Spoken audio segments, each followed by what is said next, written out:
Donc dans ce premier chapitre, si je puis dire, de l'enseignement biblique de la messe, j'avais évoqué avec vous le chapitre 24 de Saint Luc, et j'avais aussi commencé à vous dire que toutes les paroles de la liturgie ont leur fondement biblique.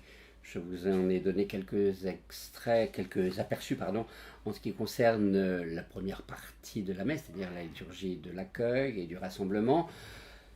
Je ne le ferai pas pour les deux grandes parties qui sont la liturgie de la parole et la liturgie eucharistique, mais ça, vous êtes capable tout seul de savoir que les paroles de la consécration viennent du Nouveau Testament. Simplement pour terminer, pour conclure ce point-là, parce que j'ai un autre aspect aussi toujours dans le lien biblique de la messe, dans l'enracinement biblique de la messe. Mais pour terminer cette partie-là, c'est-à-dire quels sont les liens entre les paroles de la messe et la Bible, je vous donnerai quelques citations en ce qui concerne non pas la fin de la messe, mais la liturgie de l'envoi. J'aime mieux ça de dire que c'est la fin, ou bon, c'est pas la sortie, on sort de l'église, mais c'est la liturgie de l'envoi. Nous sommes envoyés, autant nous sommes rassemblés, autant nous sommes envoyés, parce que la messe, c'est pas notre petit machin pour nous faire plaisir gentiment, et puis d'emporter ça chacun chez soi, et puis très bien. Nous sommes envoyés, nourris par le Christ, nous sommes envoyés pour l'annoncer. Alors, la liturgie de l'envoi, quelques citations rapides. Par exemple, toujours en Saint Luc au chapitre 24, les versets 33 et 35.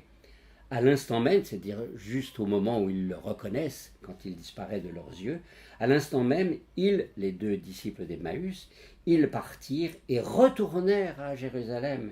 Ils trouvèrent réunis les 11 et leurs compagnons qui leur dirent « C'est bien vrai, le Seigneur est ressuscité et il est apparu à Simon. » Et eux racontèrent ce qui s'était passé sur la route et comment ils l'avaient reconnu à la fraction du pain.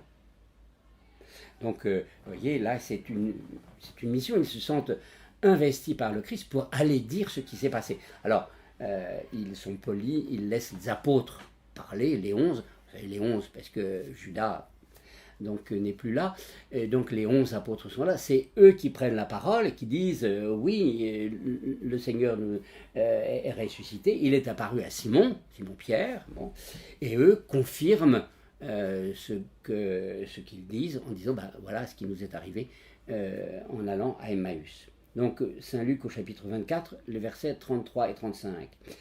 Et puis le prêtre va terminer en disant que Dieu Tout-Puissant vous bénisse, le Père, le Fils et le Saint-Esprit, allez dans la paix du Christ et nous rendons grâce à Dieu, ça vous connaissez tout à fait par cœur. Donc que Dieu Tout-Puissant vous bénisse, allez donc voir le Deutéronome au chapitre 1, verset 11. Deutéronome, c'est l'Ancien Testament, hein, on est bien d'accord.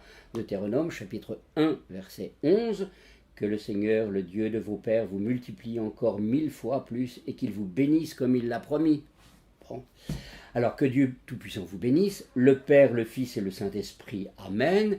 Ça j'en ai déjà parlé dans la liturgie de l'accueil. Mais allez dans la paix du Christ, par exemple, allez donc voir la première épître de Saint Pierre, chapitre 5, verset 14.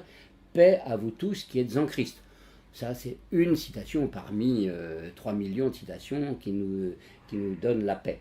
Et puis, nous rendons grâce à Dieu. Les Actes des Apôtres, chapitre 4, verset 21, que tout le monde rendait gloire à Dieu de ce qui s'était passé.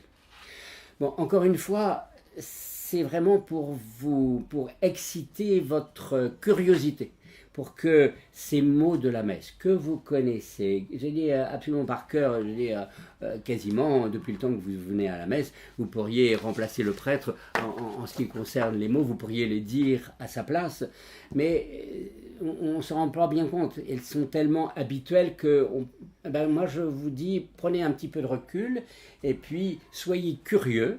Prenez votre liturgie de la messe, votre missel, et puis votre Bible, puis cherchez. Puis vous avez Internet, hein, donc c'est un outil pour chercher les mots, les correspondances. Donc soyez curieux en ce qui concerne la messe. C'est la première chose mon premier message, d'être curieux en ce qui concerne la messe, pour ne pas, pardonnez-moi, je vais être grossier, pour ne pas l'avaler tout rond, mais qu'elle soit nourrissante pour notre foi. Et c'est un bon sport que de tourner les pages de la Bible et d'aller chercher un petit peu, et d'aller fouiller un petit peu la Bible, puisque la messe, vraiment, elle est liée à la Bible.